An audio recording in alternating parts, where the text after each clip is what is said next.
dependencia de recursos acá en la parte de ejecución. ¿Sí? Y dicho buffer va a actuar como una estación de reserva. De hecho, es un buffer de mucha cantidad de entradas, ¿sí? Que actúa como un reservorio en donde voy metiendo las instrucciones y se van sacando por demanda. Fíjense que rompí la estructura secuencial del programa, el orden, y voy a empezar a sacar por disponibilidad de datos. ¿Sí? ¿Se acuerdan qué tipo de procesamiento era ese cuando las cosas se ejecutan de acuerdo a la disponibilidad de datos? Flujo de datos. ¿Sí? Estamos en la entrada de nuestra máquina de flujo de datos. Acá. ¿Sí? Ahora, porque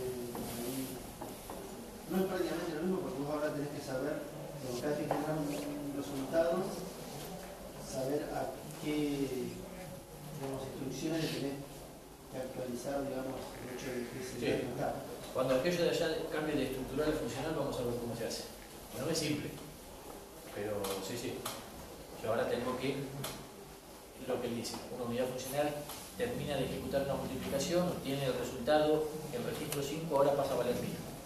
Y hay que avisarle a todas las instrucciones que están en todos los buffers estos que actualicen su registro 5. Pero ese era el concepto de procesadores de flujo de datos. Mando un token diciendo R5 igual 1000, que lo escuchen todas. ¿Sí? Usualmente esto se lo llama estaciones de reserva. El concepto de esa reservation station fue acuñado en un paper de Tomasulo en el 67, que utilizó este concepto para resolver el funcionamiento, digamos, para resolver problemas en el funcionamiento de las unidades de punto flotante de los primeros procesadores IBM. ¿Sí? Lo resuelve de esta forma. El algoritmo se lo conoce como algoritmo de Tomasulo, se lo utiliza en los procesadores actuales, y como un efecto colateral de ese algoritmo es la generación de estos buffers, de estas estaciones de reserva, que de paso sirven para desacoplar ambas partes del procesador. La primera parte, antes de la estación o de las estaciones de reserva, es la parte en orden del procesador, es un pipeline paralelo no diversificado, común. La parte está del medio, desde estas estaciones de reserva hasta el buffer de completamiento, ¿sí? Es la parte en desorden. ¿Sí? O sea, hace la función que realmente hace un buffer. ¿Se acuerdan que la función primordial de un buffer es desacoplar velocidades de actualización? ¿Sí? Yo puedo tener un productor lento, un consumidor rápido o viceversa. El buffer en el medio actúa desacoplando las dos velocidades, las dos frecuencias de uso. Acá lo mismo. Yo genero instrucciones esas instrucciones por ciclo de reloj, ¿sí? Las voy tirando en este buffer, y luego, por ciertas consideraciones dinámicas, que son disponibilidad de recursos y disponibilidad de datos, voy a ir consumiendo instrucciones a una frecuencia que ya no es ese, desde este buffer. ¿Sí? Fíjense que acá estamos viendo el con qué se hace. Cuando vemos la competición vamos a ver cómo se hace. Hablando de estaciones de reserva, llamando al buffer por su nombre, ¿sí?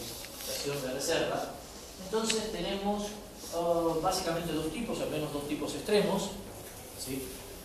Que es considerar una única estación de reserva centralizada, y que de ahí, si tengo una única estación de reserva centralizada, la única función que tiene es desacoplar las frecuencias de almacenamiento y consumo. ¿Sí? Las S instrucciones por ciclo de reloj respecto de las N instrucciones que consumo. ¿Sí? Pero si es una única estación de reserva, quiere decir que abajo lo que tengo son las diferentes ramas diversificadas de mi pipeline. Entonces, ¿sí? Este almacenamiento es un almacenamiento más inteligente. Almacenamiento de la emisión. La emisión es una emisión más inteligente. Usualmente se la llama emisión a esta etapa en los procesadores que utilizan esta técnica, pero esta emisión es una emisión que tiene que considerar que por ahí tiene que emitir a la etapa de salto, o a la etapa de punto flotante, a la etapa de punto fijo, a la etapa de memoria, lo que sea. ¿Sí? Pero lo que tenemos es que a la salida del decodificador se almacena en la estación centralizada de reserva, y luego una etapa de emisión inteligente emite las diferentes instrucciones hacia la parte diversificada del pipeline.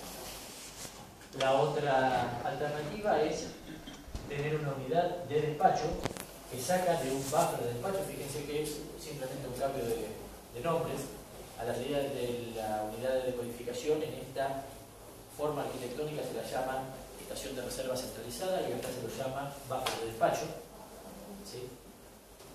Pero existe acá una unidad que sí se la llama de despacho en esta arquitectura, que va a emitir a las estaciones de reserva distribuidas, ¿sí? Y acá sí voy a tener estaciones de reserva para la unidad de salto, estaciones de reserva para la unidad de punto fijo, estaciones de reserva para la unidad de punto flotante, estaciones de reserva para la unidad de salto, de acceso a memoria, etc. Hay una diferencia conceptual que la voy a aclarar ahora. Usualmente tendemos a referirnos a esto como una estación de reserva, ¿sí? En algunas bibliografías, esta, este buffer, el buffer con una unidad común que tiene varias instrucciones adentro, se lo conoce como una estación de reserva. Sin embargo, de acuerdo a la terminología impuesta por Tomasulo cuando escribió su paper, allá en el 67, en realidad llama estación de reserva a cada una de estas, ¿sí? O sea, al área en donde se va a almacenar cada instrucción. Entonces, esto en realidad son 3 estaciones de reserva, según terminología de Tomasulo, ¿sí? Podemos tranquilamente movernos ambiguamente en cualquiera de las dos definiciones nosotros, excepto que cuando veamos el algoritmo de Tomasulo vamos a tener que entender que cada estación de reserva es cada entradita de instrucción en particular. Después no importa la ambigüedad, ¿sí? Pero la salvo para que quede claro. Obviamente existe una forma intermedia que es estaciones de reserva híbridas, en donde tengo una estación de reserva centralizada, luego seguida de una unidad de despacho que despacha a diferentes estaciones de reservas específicas, e incluso, ¿sí?, una estación de reserva no necesariamente puede alimentar, estamos hablando de algo,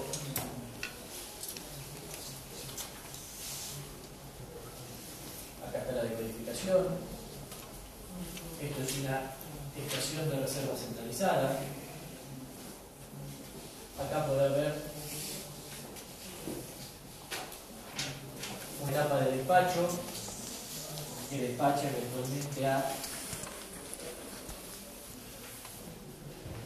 cierta cantidad de estaciones de reserva específicas de cada o distribuidas, como hemos puesto, para cada unidad funcional, pero puede que en cada una de estas estaciones de reserva ya no se pone una etapa acá específica como si fuera la etapa de despacho, alimente a más de una unidad funcional. Lo único que pasa es que esta es la unidad de punto flotante 1 y esta es la unidad de punto flotante 2. Y este alimenta a 3 unidades de punto fijo, ¿sí? Y este alimenta a una única unidad eventualmente segmentada de acceso a memoria, ¿sí?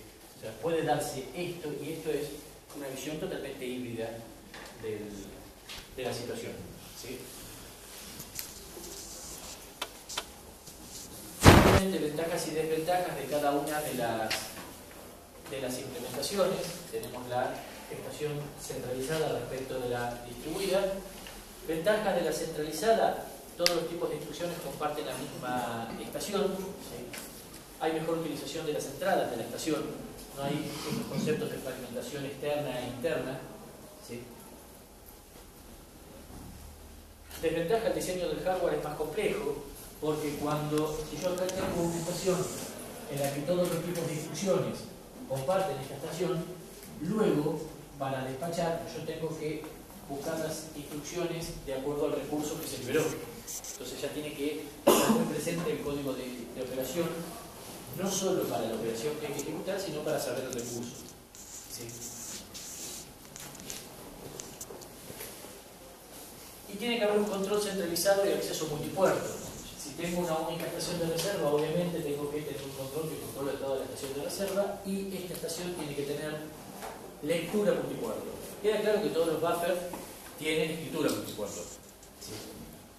Pero, si tengo una estación de la cual en cada ciclo de reloj voy a tener que sacar cierto número entre 1 y la mayor cantidad y el mayor número de recursos que se liberan en ese ciclo de reloj, voy a tener que poder leer de a muchas instrucciones por ciclo, lo cual complica el diseño. Ustedes fueron partícipes en la arquitectura 1 de diseñar un procesador en el cual el banco de registros, que era de 2 registros, lectura en paralelo de 2 registros, se acuerdan que tenían que hacer unas vueltitas ahí a la salida. ¿Sí? Con las estaciones de reserva distribuidas, sobre todo en el caso de que una estación de reserva alimenta a un único recurso funcional, ¿sí? Entonces, las ventajas, puertos de salida de un solo puerto, o sea, en cada ciclo de reloj leo una única instrucción. ¿Sí? El diseño y manejo obviamente es más simple porque las instrucciones que caen en la estación de reserva son instrucciones de un solo tipo, o sea, de punto fijo o de punto flotante o lo que fuera. Que sean de punto fijo o de punto flotante, fíjense que ya es una diferencia primordial. A la hora de ir a buscar los operandos, ¿sí? Tengo que acceder o a un solo banco de registros o, en el otro caso, a 2 bancos de registros, o el de punto fijo o el de punto flotante. ¿Sí? Ya hay diferencias en eso. Las desventajas, tienen fragmentación interna. Obviamente puede pasar que una unidad de estas se llene, estando otras de estas unidades vacías. Es lo mismo que teníamos con la versión unificada o separada de las cachetes de datos e instrucciones, ¿se acuerdan? Acá vamos a tener exactamente lo mismo, porque lo último es una memoria. Utilización más baja que las centralizadas, ¿cierto? Al dispersar las referencias, la utilización en el sentido lo que uso respecto de la capacidad que tengo, ¿sí? Eventualmente son memorias chiquitas, pero no las puedo hacer de 2 instrucciones, tengo que hacerlas por ahí de 4 o de 8 instrucciones por si vienen 8 instrucciones para que no se detenga el par. Pero por ahí, en condiciones normales del programa, nunca se llenan más que el 50%. ¿Sí? Y si se llenan, obviamente producen frenados de instrucciones del tipo que manejan. ¿Sí? Claro, acá que es una desventaja más grande acá arriba. Si esta se llena, frena el procesador. ¿Sí?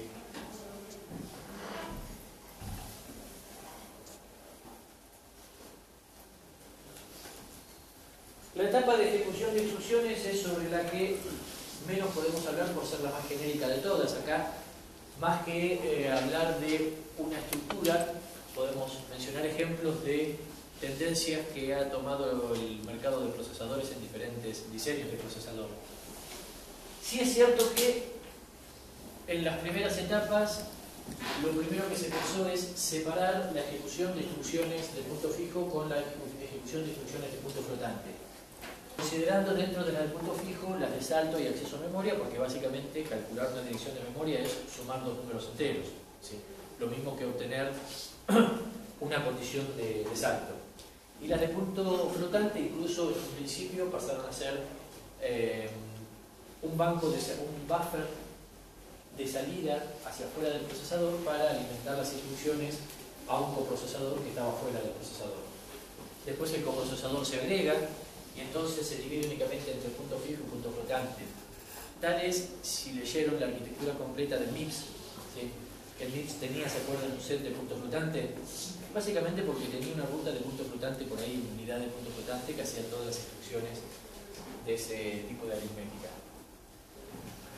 Por ejemplo, Spark lo que hace es dividir su unidad de ejecución en 2, sobre todo para la parte